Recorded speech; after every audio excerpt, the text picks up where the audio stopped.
Hi friends, నేను మీ love you mummy. అందరూ ఎలా ఉన్నారండి? నేనైతే చాలా బాగున్నాను. రాఖీ పండగ కదా అని చెప్పి పిల్లలు రాఖీలు కట్టుకుంటారు. ఇంట్లో స్వీట్స్ కూడా ఏమి లేవని చెప్పి, అందుట్లో మాది పల్లెటూరు అవడంతో మా ఊళ్ళో స్వీట్స్ కూడా ఏమి దొరకవండి. అప్పటికప్పుడు ఆలోచించుకొని ఇంట్లో కొబ్బరికాయలు అయితే ఉన్నాయి. కొబ్బరికాయలు వెంటనే గ్రైండర్లో కోరేసానండి.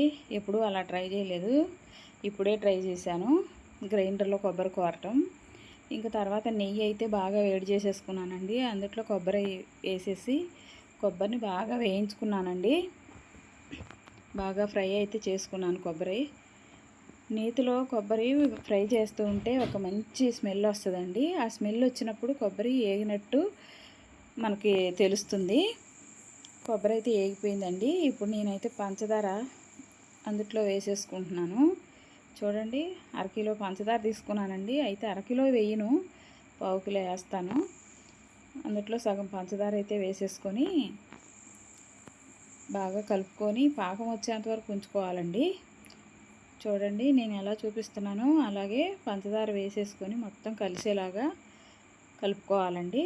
కలుపుకున్న తర్వాత కొద్దిసేపటికి అది పంచదార కరిగి పాకంలాగా అవుతుందండి. చూడండి, పాకంలాగా అయ్యింది. ఇంకా నేనైతే యాలక్కాయ పొడి వేసేసుకుంటున్నాను. ఇంకా పాకం వచ్చిందండి. వచ్చి ఇప్పుడు మనం వండ చేస్తే చక్కగా చెయ్యి అంటుకోకుండా అవుతుందండి. అలా అయినప్పుడు కొద్దిగా అంత పిల్లలకి కొంచెం కలర్ఫుల్గా ఉంటుందని చెప్పేసి ఒక ఎల్లో ఫుడ్ కలర్ కొంచెం వేసానండి. ఒక్క చిటికెడు వేసాను అంతే. ఎల్లో ఫుడ్ కలర్ వేసానండి. వేసిన తర్వాత మొత్తం ఇలా కలిపేసుకొని చూడండి, ఇంకా చక్కగా ఎల్లో కలర్ బాగా వచ్చింది కదా. ఇంకా దాన్ని అయితే నేనైతే ఉండలుగా చేసేసుకుంటానండి. ఇప్పుడు తీసుకెళ్ళి బయట పెట్టుకున్నానండి. పెట్టుకొని ఉండలు చేస్తుంటే అబ్బా, చెయ్యి మాత్రం ఎలా కాలుతుంది అనుకున్నారు. ఇంకా అలాగే వేడి మీద అలాగే ఊదుకుంటూ నేనైతే ఉండలు అయితే చేసేసానండి. మొత్తం మా పిల్లలకి తెలియదండి ఇవన్నీ నేను చేసేది.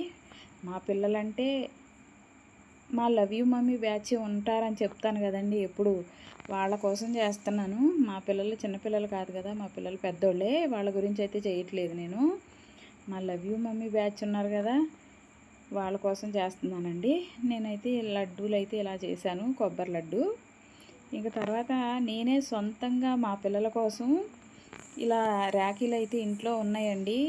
వాటితోటే నేను సొంతంగా ఇలా రాఖీలు అయితే తయారు చేశాను. ఎందుకంటే మా అమ్మాయి అప్పుడప్పుడు బిందెలకి గరిగ ముంతలకి పెయింట్ వేసి దానికి కుందమ్స్ అవి అంటిస్తుందండి. ఎవరికైనా కావాలన్నా కానీ అదివరకు మేము అమ్మేవాళ్ళం. అవి ఇంకా మిగిలింటే పూసలు దారాలు అవన్నీ మిగిలిన్నాయండి. మిగిలితే వాటితో నేనే సొంతంగా ఇవి రాఖీలు అయితే తయారు చేశానండి. నేనైతే బయట తెప్పించలేదు. పిల్లలకైతే ఏం తెలియదండి, రెడీ అయ్యి రమ్మన్నానని చెప్పి వస్తున్నారు. చూడండి, ఏమీ లేదమ్మా, మీకు ఒక చిన్న సర్ప్రైజ్ ఇద్దామని రమ్మన్నాను. ఈరోజు రాఖీ పౌర్ణమి కదా, అందుకని మిమ్మల్ని అందరినీ ఇక్కడ మా ఇంటికి పిలిచి నేను తయారు చేసిన రాఖీల్ని మీతో కట్టిద్దామని చెప్పేసి రమ్మన్నాను.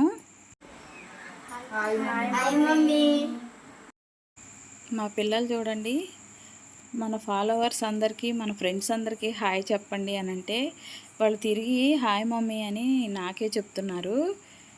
ఇంకా రాఖీలు కట్టుకోమని చెప్పేసి అన్నీ ముందు పెట్టానండి, రెడీ చేసి పెట్టి ఉంచాను. వాళ్ళు వచ్చేసరికి ఇంకా వాళ్ళు అందరూ తల ఒక రాఖీ తీసుకున్నారు. చూడండి, మా బుడ్డది కూడా రాఖీ తీసుకొని చూపెడుతుంది మీకు. ఇంక ఈ రాఖీలు వాళ్ళ అన్నయ్యలకి తమ్ముళ్ళకి కట్టమని చెప్పానండి. అయితే ఇప్పుడు రాఖీలు అయితే కట్టుకుంటున్నారు. ఎలా కట్టుకుంటున్నారో చూడండి.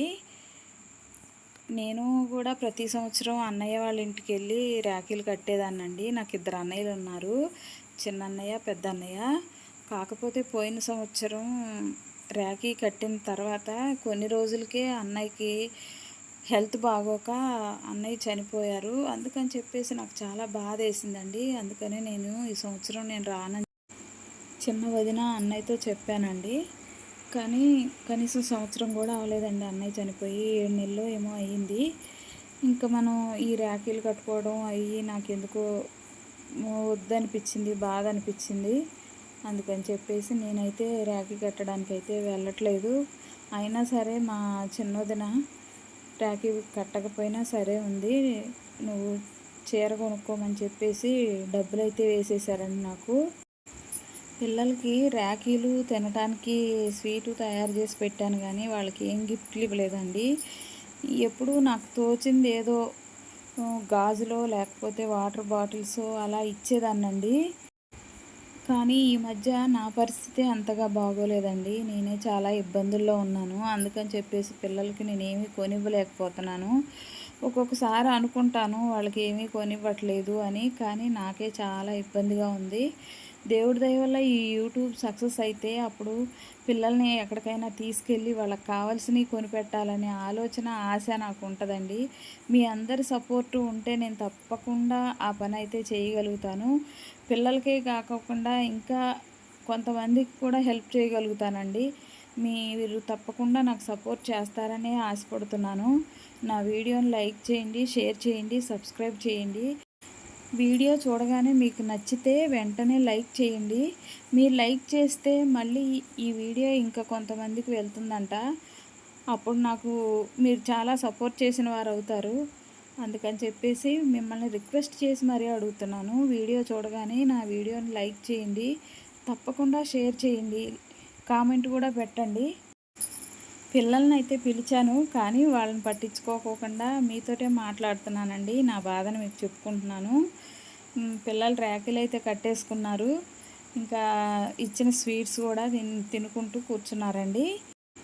ఛానల్ పెట్టిన కొత్తలో పిల్లలు డ్యాన్సులు వేసేవాళ్ళండి, నాకు చాలా సపోర్ట్ చేసేవాళ్ళు. కానీ ఇప్పుడు స్కూల్లో టీచర్స్ తిడుతున్నారని చెప్పి వాళ్ళు కూడా డ్యాన్సులు అవి కూడా చెయ్యట్లేదు, యూట్యూబ్లో కనపడొద్దన్నారండి.